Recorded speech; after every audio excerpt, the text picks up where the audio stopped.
Ciao ragazzi, qui Marchettino ed eccoci nel primo video dell'anno, auguri innanzitutto, per parlare di super berline. Negli ultimi tempi in tanti mi avete detto: Marco, al posto dell'M3 comprati un M560. Beh, non vi biasimo perché sarebbe tanta roba un M5 in garage, con la macchina lì è semplicemente spettacolare.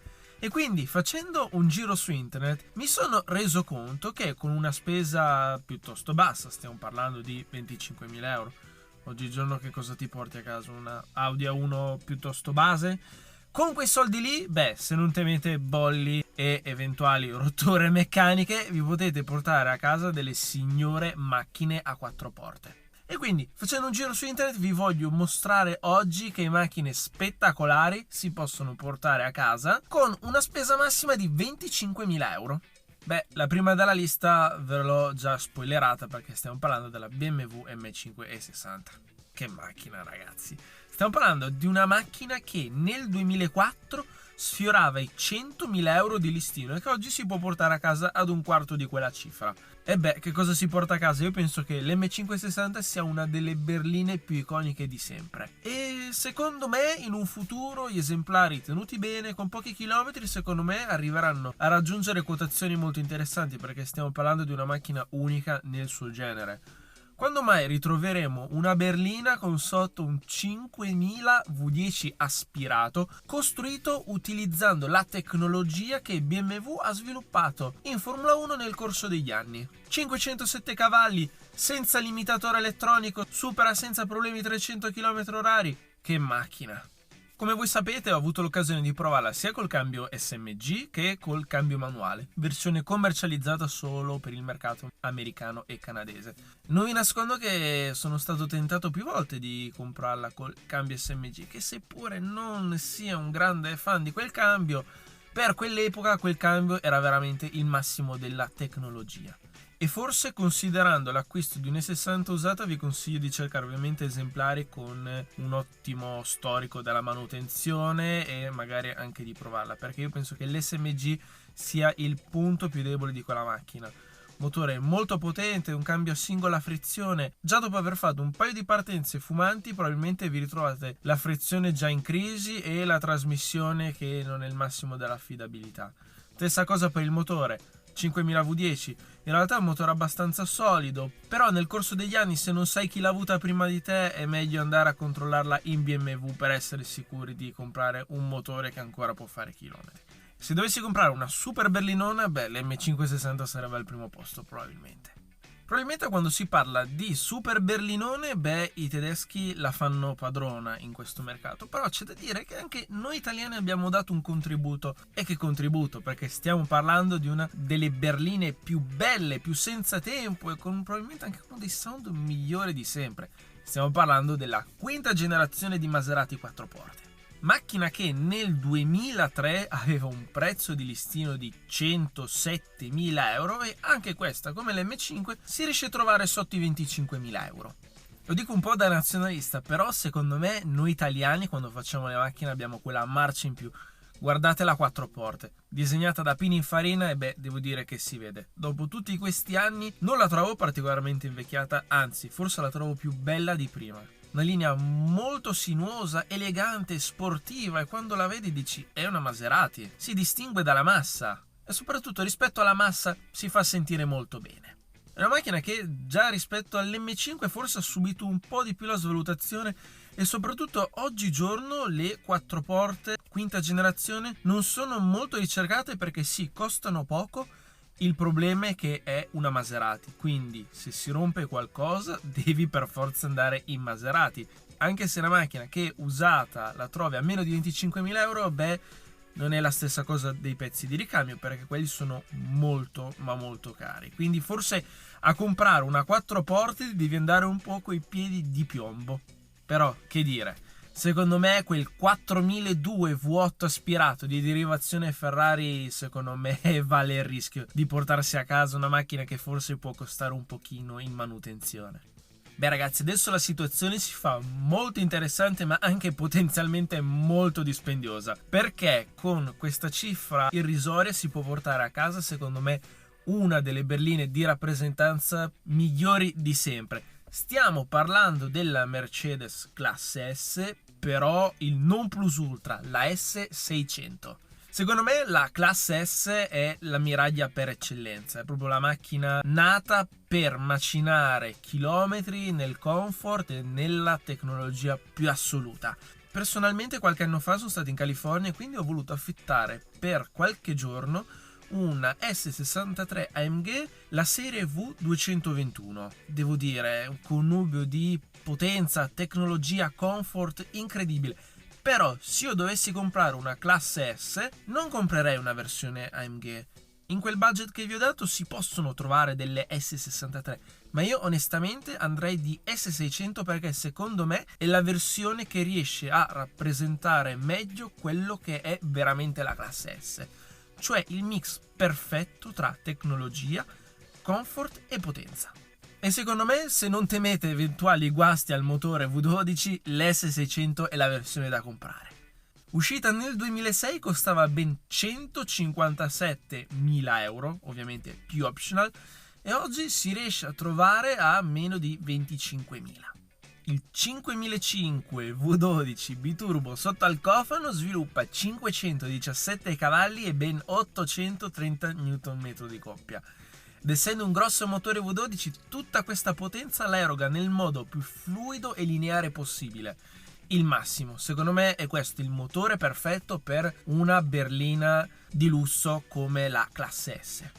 Se volete differenziarvi e avere automaticamente il titolo di oligarca, la Bentley Arnage è la macchina che fa per voi. Sotto i 25.000 euro si possono trovare anche le Bentley Flying Spur, ma quelle lì ritrovo già Bentley più di massa e modaiole. L'Arnage rientrava già in un'altra epoca in cui chi aveva una Bentley era un cliente estremamente ricco, con stile e che voleva differenziarsi dalla massa.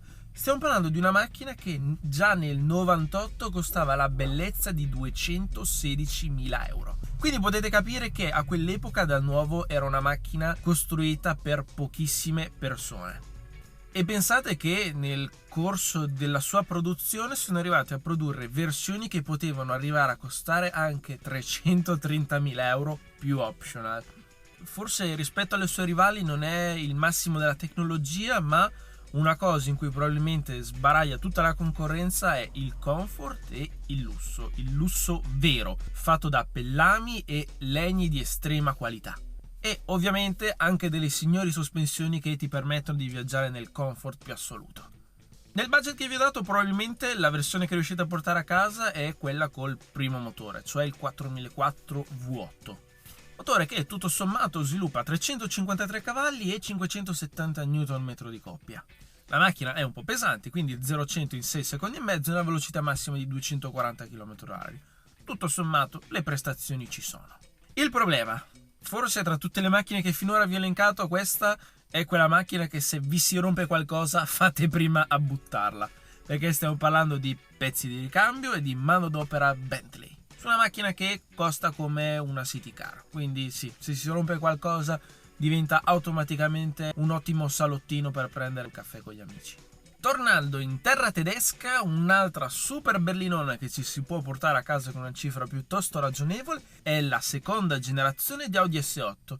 Purtroppo l'acquisto non vi fa diventare automaticamente fighi come Jason Statham, però comunque sia vi portate a casa una macchina che la reputo meravigliosa. Proprio come l'M560, anche questa generazione di S8 colpisce perché anche qui davanti abbiamo un motore esagerato che non rivedremo mai più in questo segmento. Stiamo parlando di una berlina con un 5002 V10 di derivazione Lamborghini. Qui infatti abbiamo il motore della Lamborghini Gallardo, però depotenziato, portato a 450 cavalli e 530 Nm di coppia. Macchina che nel 2006 costava 100.000 euro e oggi appena un quarto di quella cifra.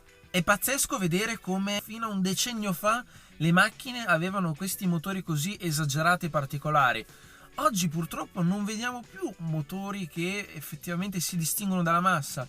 Sì, sono tutti motori V6, V8 biturbo che sviluppano cavallerie esagerate, sono ben più performanti delle macchine che vi sto elencando, però onestamente non hanno più quell'effetto wow di una volta. Sono ormai motori tutti simili, uguali, che non hanno più niente di caratteristico rispetto alla concorrenza. E comunque sia, anche queste berline con più di 10 anni alle spalle sono macchine che tutt'oggi prestazionalmente parlando si difendono bene. Basti pensare che questa S8 va da 0 a 100 in 5 secondi e 1 con una velocità massima limitata elettronicamente a 250 km/h. Bene ragazzi, adesso siamo arrivati a parlare dell'ultima macchina di questa lista. Beh, forse questa qui che vi ho lasciato per ultima è la meno apprezzata ed è anche quella che si trova a cifre più ragionevoli.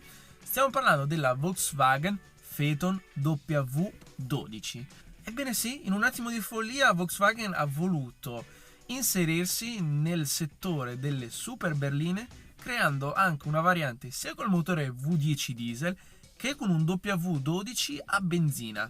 È una macchina così folle e così incompresa che, praticamente il progetto Phaeton è stato un flop totale in Volkswagen e dal 2016 la Phaeton non è neanche più in produzione. Diciamo che non molte persone hanno ben pensato di spendere la folle cifra di 124.000 euro per una Volkswagen. Da nuova non era proprio l'affare della vita, però da usato può essere una macchina molto intelligente perché la Phaeton W12 è un po' una Bentley Flying Spur dei poveri.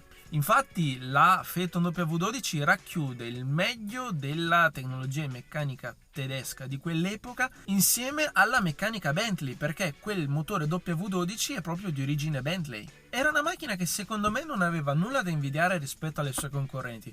Il problema più grande secondo me era il prezzo, perché è una follia spendere tutti quei soldi per una Volkswagen e anche a guardarla non diresti che è una macchina da oltre 100.000 euro, una macchina che va a competere con Mercedes Classe S, BMW Serie 7 e così via. Alla cifra che vi ho elencato trovate ovviamente la prima serie del 6000 W12, un motore che sviluppava 450 cavalli e 580 Nm di coppia, potenza sufficiente per scattare 0-100 in 6 secondi 1 e come sempre con una velocità massima limitata elettronicamente a 250 km/h. Gli interni, così come le rifiniture, erano veramente il massimo della qualità, ricorda molto la Bentley Flying Spur. Come vi ho detto, anche negli interni potete vedere un po' di pezzi condivisi da entrambe le piattaforme. Eppure questa macchina si è rivelata un flop più totale, però se cercate una berlina che passa anche inosservata e che vi permette di viaggiare nel massimo del comfort e delle prestazioni, secondo me la Phaeton W12 è una di quelle macchine da considerare. Quindi ragazzi, senza porvi problemi di eventuale manutenzione e bolli auto, voi tra queste quale scegliereste? Io onestamente, ora come ora, se dovessi scegliere direi M560. Però tra qualche annetto, quando magari la schiena inizierà ad avere i suoi acciacchi, non mi dispiacerebbe una S600. Tutte queste macchine elencate sono indubbiamente costose da mantenere, ma come vi ho detto c'è sempre, a mio avviso, la possibilità di trovare quello che la vuol vendere e che nel corso degli anni si è preso veramente tanta cura eseguendo manutenzione meticolosa. Per il resto, fortunati quelli che hanno a casa queste macchine, che costano poco e che ancora dopo tutti questi anni riescono a regalare tantissime soddisfazioni. Ragazzi, se è piaciuto questo video mettete like, iscrivetevi al canale se non avete ancora fatto e come sempre grazie per la visione. Ciao!